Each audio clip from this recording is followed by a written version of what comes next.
Hair Tonic and Kreml Shampoo present the new adventures of Sherlock Holmes, starring Nigel Bruce as Dr. Watson and Tom Conway as Sherlock Holmes.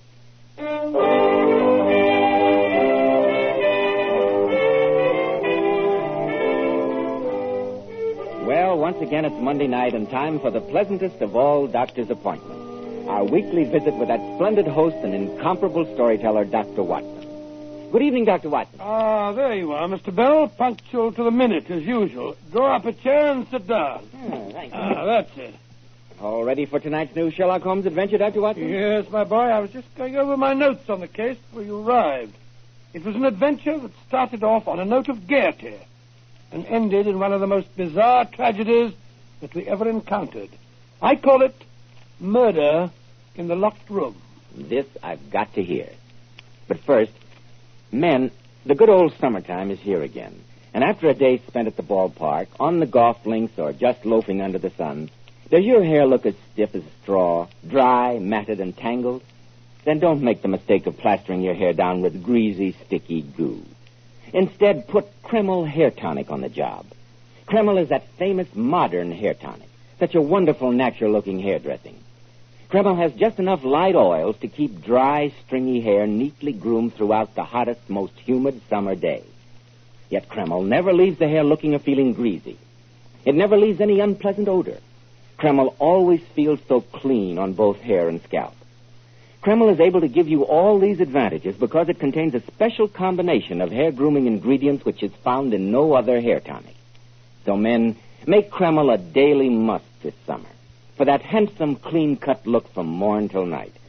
Kreml, Kreml Hair Tonic. Now, Dr. Watson, how about the new Sherlock Holmes story, Murder in the Locked Room? Well, Mr. Bell, that adventure took place many, many years ago. It began on a gray and murky afternoon in Baker Street. We just finished tea, I remember, and Holmes was busying himself with some chemical experiments. For some time he sat there in silence with his long, thin back curved over a retort in which he was brewing a particularly malodorous product. As I glanced across at him, seated there under the gaslight, his head was sunk upon his breast, and he looked like a strange, lank bird with dull gray plumage and a black topknot. Suddenly, he turned to me and spoke. So, Watson, you've decided not to invest in South African securities? Huh? How do you know that, Holmes? It isn't really difficult. I observe a groove between your left forefinger and thumb. Groove? It is enough to tell me that you do not intend to invest your small capital in the gold fields. I see no connection, groove. And yet the train of thought is elementary. 1, you had chalk between your thumb and finger when you returned from your club. 2, you put chalk there when you played billiards. 3, you never play billiards except with Marston. 4, you told me about a month ago that Marston had an option on some South African property which would expire in 4 weeks and which he desired you to share with him. 5, your checkbook is locked in my drawer and you have not asked for the key. Number 6 is the logical conclusion. You've decided not to invest your money in this manner. Absurdly simple. I knew you'd say that. I wonder who that is. Were you expecting a client? No, Watson, but I hope it is one. My practice has been decidedly slack lately. Go and see who it is, will you? Yes, of course I will. It's all right, Mrs. Hudson. I'll show the gentleman in. This way, sir. Good evening. I'm Dr. Watson. How do you do? My name is Chudley Stoner. Oh, come along in, Mr. Stoner. Thank you. And this must be the great Sherlock Holmes. My name is Holmes. The adjective is your own, Mr. Stoner. Sit down, won't you? Thanks. I don't imagine you know anything about me, Mr. Holmes. Nothing beyond the fact that you went to Eton and Oxford, that you have a beautiful and socially prominent wife, and that you contribute to the Strand magazine with some regularity. I'm disappointed in not receiving one of your famous deductive analyses, Mr. Holmes, but I'm glad that my name is familiar to you. You contribute to the Strand magazine, sir, too? That's very interesting, Stoner. Perhaps you read some of my humble efforts. Yes, indeed, Doctor. Very colorful stories they are. Oh, thanks very much. If you don't mind my saying so, Mr. Stoner, your own stories, which also deal with the world of crime, seem to me to be even more sensational than Watson's. Probably because he has the facts to work with, whereas I have to depend on my gift of imagination. But the reason I've come to you tonight, Mr. Holmes, has nothing to do with imagination. I find myself mixed up in a real-life murder that is as puzzling as any problem I've dealt with in fiction. A murder, Mr. Stoner? I say, really, you The don't... facts, please. Well, Mr. Holmes, I'll give them to you as briefly and concisely as possible. I just got back from Paris yesterday. My secretary went with me. He did not return. The French police say he committed suicide. I know that he didn't. Well, how do you know that, Mr. Stoner? The boy had everything in the world to live for. No financial worries and a very promising future ahead of him. Please describe the circumstances under which his body was found. Well, I'd left him alone in his room. When I came to fetch him, there was no answer to my knock. I tried to look through the keyhole, but the key was in the lock from the inside, and I could see nothing. After some time it elapsed, I got worried. A friend of mine, an inspector of the police, was dining with me that night, and he suggested we should investigate. We broke down the door. My secretary was dead, a bullet in his heart. Inside a room, locked from the inside, huh? Obviously the police were right in thinking that it was suicide, Mr. Stoner. Of course, you examined the room thoroughly for traces of some other method of ingress? Meticulously. The windows were locked tight. No sliding panels? None. Where was the revolver? Beside his right hand, one bullet gone. And you say the key was in the inside of the door? Yes, and that's why the police wrote it off as suicide. Mr. Holmes, how would you explain such a situation? I'd like a few more facts before giving an opinion. You say you examined the room meticulously. Was there no oddity? Nothing out of place? Nothing peculiar in that room? Nothing that I noticed. Perhaps a small pellet of wax, say? Yes, by Jove. I did find a wax pellet. It was lying on the carpet near the door, and I couldn't imagine what it was doing there. Well, there's your answer. One more question. This French inspector who entered the room with you, what was his personal relationship with your secretary? Odd that you should ask that. They'd quarreled the night before about some girl at the Folies Bergère. Then there you have it, Mr. Stoner. The murderer left the room, locked the door from the outside, removed the key, and plugged the keyhole with wax. When the room was broken into, he simply slipped the key into the inside of the lock, thereby dislodging the wax pellet. Obviously, from what you've told me, only the inspector had that opportunity. Great Scott, a French police inspector, a murderer? Holmes, what are you going to do about this? Nothing, old chap. Huh? Beyond Nothing, old chap? wishing Mr. Stoner good luck with the editor of the Strand magazine. I don't think I follow you, Mr. Holmes. Oh, come now, Mr. Stoner. It's an intellectual game and, in its way, quite stimulating. But don't think you can hoodwink me so easily. Holmes, what are you talking about? My dear Watson, I read the papers carefully. And what do the papers have to do with this? I've noticed the presence of you and your lovely wife at so many social functions here in London in the past few days that I'm afraid I can't possibly accept your Paris story. The obvious answer remains, you've come to me with an imaginary problem in order to solve a difficulty in one of your stories. Mr. Holmes, you're even smarter than I gave you credit for. But this is disgraceful, sir. Wasting my friend's time like this. I suppose I should apologize, Mr. Holmes. But here's the way it happened. I came home late last night, a little under the weather. I had the most wonderful idea on earth for a story. I was going to call it The Locked Room. I'm convinced I made some notes on the story last night, but when I wakened this morning, I couldn't find them. All I could remember was the problem, but I had no idea how to solve it, and so I came to you. I see. It's an excellent idea for a story. Though I have known similar locked room problems, in fact, I don't recall that fiction has exploited their possibilities as yet. Holmes, why are you so calm? I think it's outrageous to come here and pick your brains for a story. My dear Watson, how else do you get the material for your own masterpieces? Oh, it's not very funny. Should you grudge it to him? Oh, it's not the same thing at all. I must say, you're being very sporting about it, Mr. Holmes. Oh, no, Mr. Stoner. I'm being businesslike. May I ask how much you are in the habit of receiving for a story of yours in the Strand magazine? About 20 guineas. Why? I am a consulting detective, and I think I've given you a valuable opinion. My fee, if you sell your story, will be 10 guineas. Good night to you, Mr. Stoner.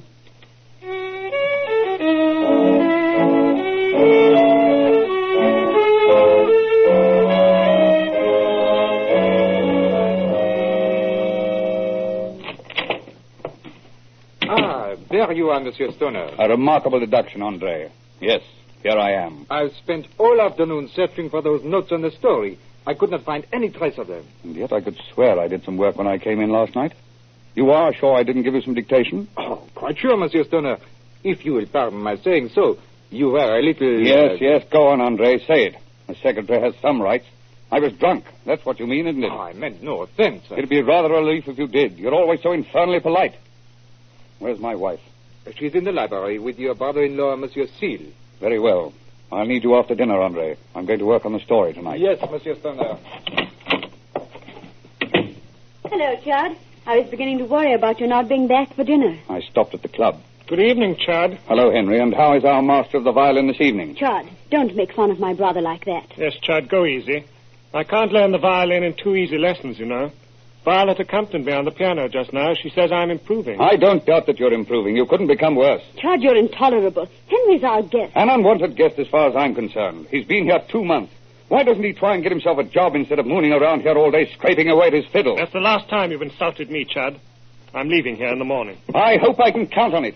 How dare you, Chad? How dare you? If Henry goes in the morning, I shall go with him. Now, Violet, take it easy. You've been drinking again, and you're disgusting when you drink.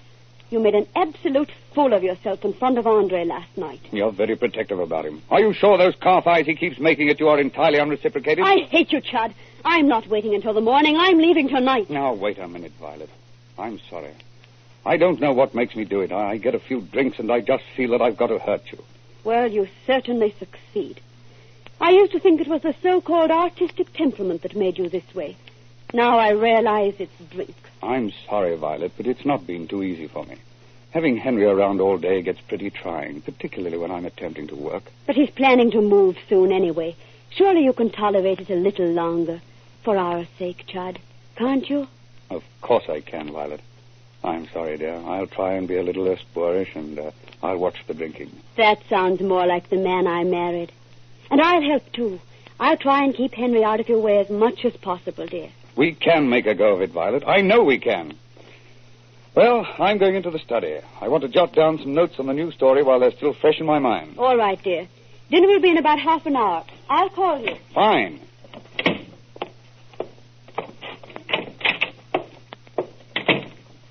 The Locked Room. Yes, that'll be a good title. It'll be worth giving Sherlock Holmes 10 guineas for the help he gave me. Who is it? Is that you?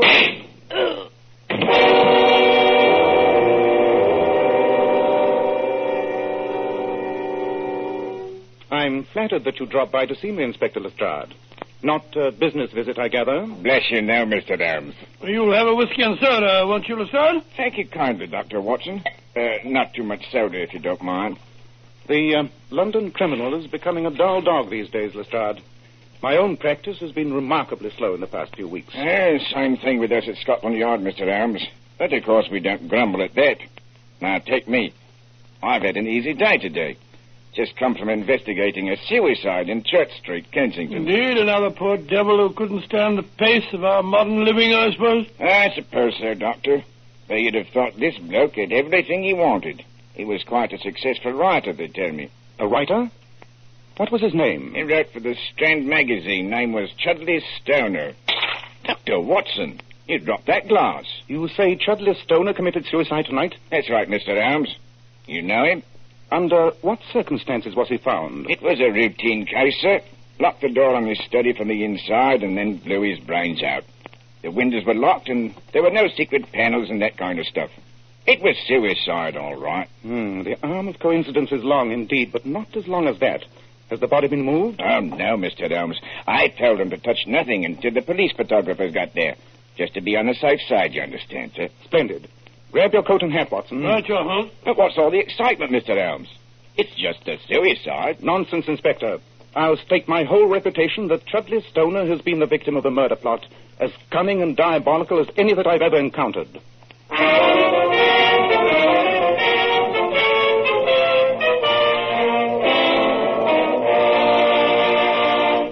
In just a moment, we'll find out if Sherlock Holmes is correct in deducing that this is murder. Are you one of the many men who find it difficult to keep your hair neatly groomed in summer? Does the burning sun bake and scorch your hair, making it look messy and not the least attractive? Then try Kreml Hair Tonic.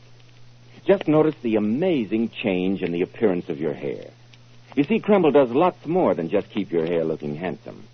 This highly specialized hair tonic gives you your money's worth. It contains a unique combination of hair grooming ingredients which is found in no other hair tonic. Kreml is simply great to lubricate a dry scalp. And if the sun dries your hair so that it breaks off and falls, Kreml helps condition the hair in that it leaves it feeling so much softer, more pliable when you comb it. At the same time, Kreml removes itchy, loose dandruff and leaves the scalp feeling so cool, refreshed, and alive. Be smart, men. Buy a bottle of Kreml at any drug counter. Ask for an application at your barber shop. Use Kreml daily for better groomed hair, a more hygienic scalp.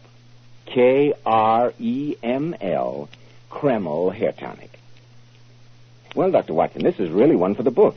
A mystery writer comes to Sherlock Holmes with a fictitious murder plot. Holmes solves it for him, then the man goes away and gets murdered in exactly the way he described. Precisely, Mr. Bell. As provocative a problem as ever we encountered. I bet you hurried off to the dead man's house at once, didn't you? As fast as a hansom cab could take us there. As soon as we arrived, we cross-examined the 3 members of the household. The dead man's wife, Violet, her brother, Henry Seal, and André Leroux, the secretary. All of them told the same story. That they'd heard the shot and hastened to the room from different parts of the house. They said that they looked through the keyhole, found it was blocked, and then the 2 men broke down the door. Just the same story as in the dead man's fictional problem, wasn't it? What happened next, Dr. Watson? Well, before we talked to the 3 suspects any further, Holmes, Inspector Lestrade, and I walked into the dead man's study to examine the body. I can almost hear Holmes now, as he said... It's not hard to find a motive. A beautiful wife, a worthless brother who'd been told to get out, an attractive and attentive young French secretary who hated the dead man's cruelty. Blimey. And I called it just a routine suicide. You'll notice that no wax pellet is in evidence this time. I'd say that the answer is obvious. The dead man did write some notes on his story last night. The killer found them and realized that he'd been presented with a perfect murder method, never expecting that the dead man would divulge his method to me. Mr. Holmes, why are you examining the keyhole of the door? I was looking for a pellet of wax, Inspector. It's missing. Obviously, the murderer had read about that in the dead man's notes and was clever enough to remove it. But let's examine the corpse. Interesting. Most interesting. Why, Holmes? Well, surely you can see for yourself, Watson. The bloodstains clearly indicate that the man fell here, some 5 or 6 feet from the desk. And yet, with a dying burst of energy, he crawled towards the desk and clutched it.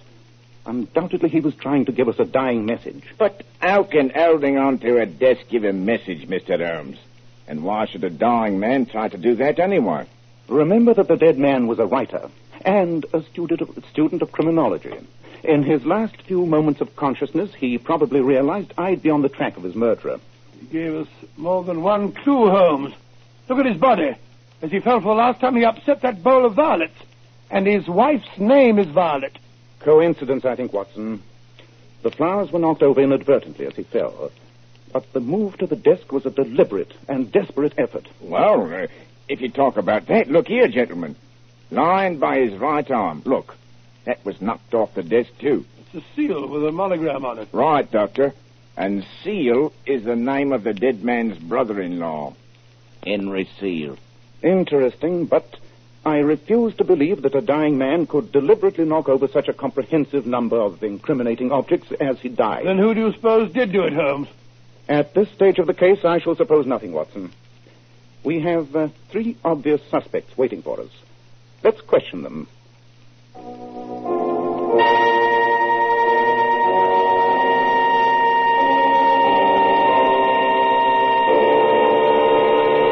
I don't know why they want us here. I know nothing Quiet, about it. please.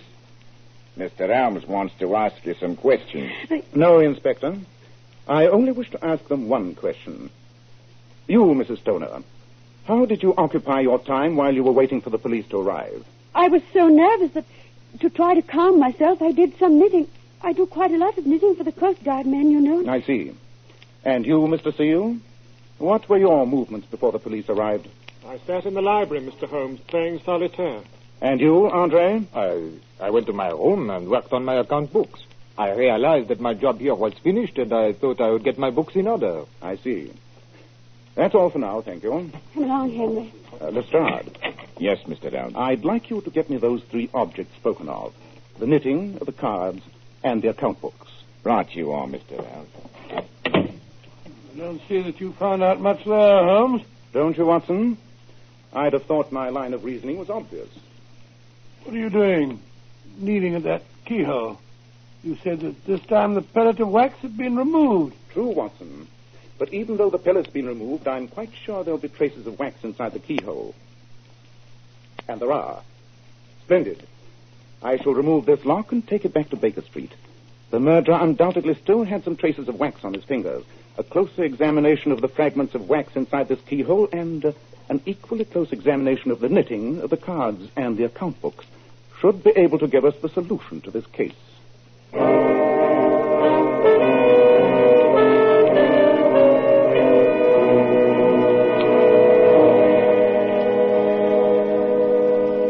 Well, Holmes, you've been poring over the microscope for nearly an hour.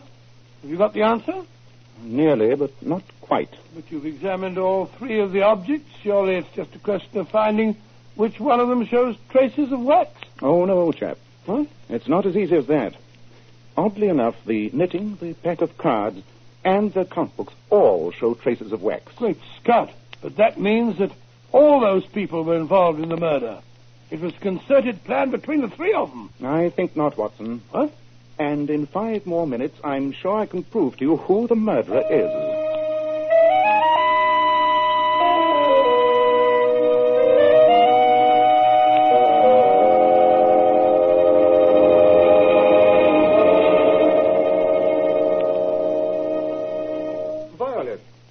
Violet, why are you sitting alone here in the library? Oh, hello, Andre.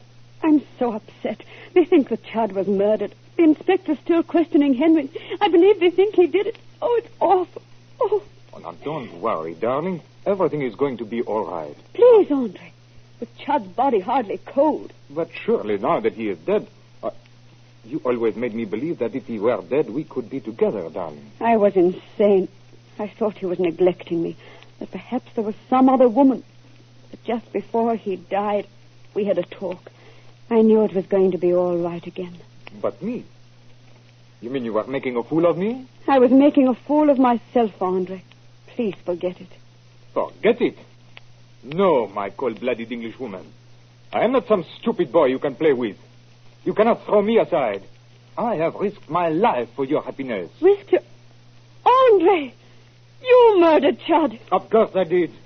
I hated him. And I hated the way he made you unhappy. And the fool gave me the perfect way to do it by telling me about his filthy story. And then forgetting that he had done so. You devil, get away from me. I'm turning you over to the police. No, you are not. You are going to join Chud since you love him so much. Andre, put away that revolver. Nice shooting, Watson. You got him in the wrist. Oh, sorry.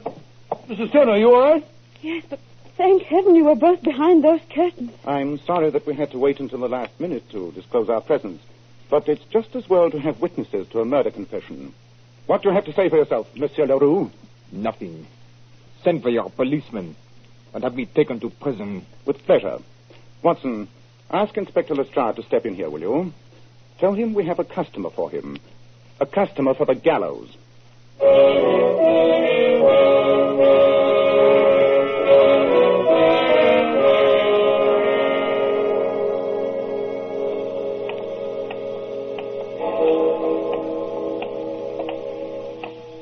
Midnight. It'll be good to get back to Baker Street. It's been an exhausting evening's work.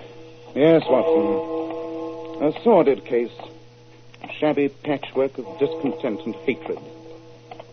Oh, well, we've been instrumental in sending yet another felon to his rightful destiny. You know, Holmes, there's one or two points I don't quite understand. I can't believe it, Watson. What are they? Well, you said that all three objects you examined contained traces of wax. They did, and at first that confused me. But there are various qualities of wax. For instance, Mrs. Stoner was knitting with a certain waxed wool that is used specifically in knitting for seafaring men. It gives the garments a weatherproof finish. Never heard of it. Possibly not, but it's a fact. And, as you know, I specialize in such odd pieces of information. What about the traces of wax on the cards that Henry Seal used when he was playing solitaire? Again, I was misled. Until I remembered that Mrs. Stoner told us that her brother had been playing the violin a short while before her husband's death. Oh, he'd been using rosin. Precisely. Oh, yes. Logically, it had to be the secretary. But the proof came when I made the final analysis of the 3 specimens of wax. That, on the account books, was the only one that exactly matched the traces of wax I found in the keyhole. Oh, suppose I'm very stupid, Holmes. Anything else bothering you? Yeah, just one point. You said that the dying man tried to indicate his murderer by clasping the desk as he died. Yes, I'm sure he was trying to give us a dying message. Well, I was fooled by the violets and the seal. Well, that was a freakish coincidence. But the effort in crawling to the desk was not. That was the true message. I still don't see it. Oh, come now, Watson. The secretary was a Frenchman. The French word for desk and for secretary is the same. Secretaire. I see it now. Oh, really, Watson? You know, Holmes, you'll never get your fee for this case. Indeed. And why? Stoner's dead. He'll never sell that story to the Strand magazine now. True, Watson. But I've no doubt that you will. Though perhaps it'll be a slightly different version of it. And you'll probably call it something very melodramatic. Perhaps murder in the locked room.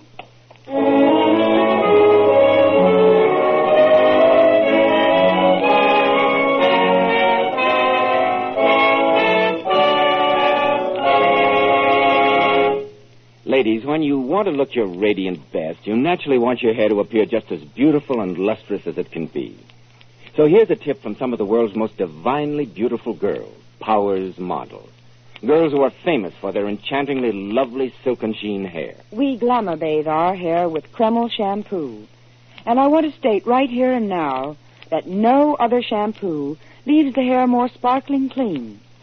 Really, girls, you'll be amazed how Kreml shampoo reveals all your hair's natural gleaming luster. It leaves hair shimmering with brilliant highlights that last for days. Kreml shampoo is not a cream shampoo, not a soapless shampoo, not a harsh soap, not a drying detergent. It's entirely different. After a Kreml shampoo, the hair fairly radiates natural glossy highlights. And Kreml shampoo never dries or breaks the hair. In fact, it even has a built-in oil base which helps keep the hair from becoming dry or brittle. All right, you are, Mr. Bell.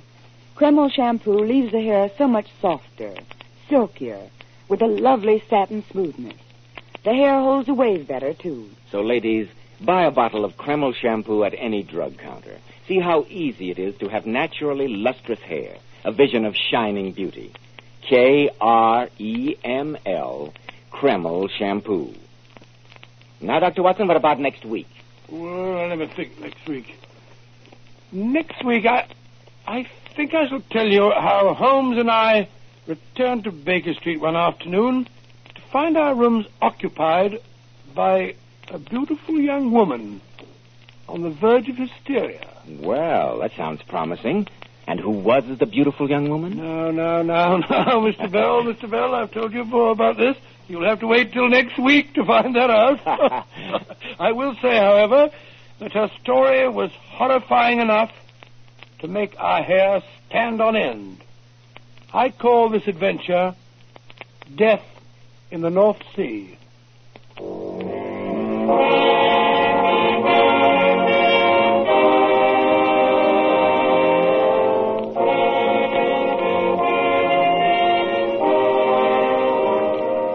Tonight's new Sherlock Holmes adventure was suggested by an incident in Sir Arthur Conan Doyle's story, The Dancing Men. Nigel Bruce appeared by permission of Universal Pictures. Tom Conway through the courtesy of Eagle Lion Pictures.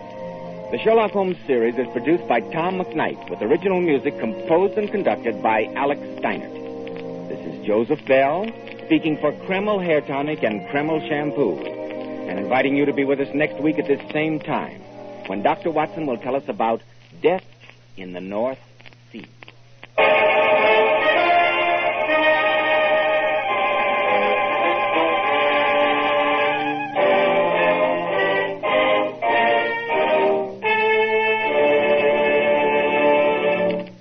Save for the future the easy, automatic way. Buy U.S. saving bonds through your payroll savings plan or at your bank. This is ABC, the American Broadcasting Company.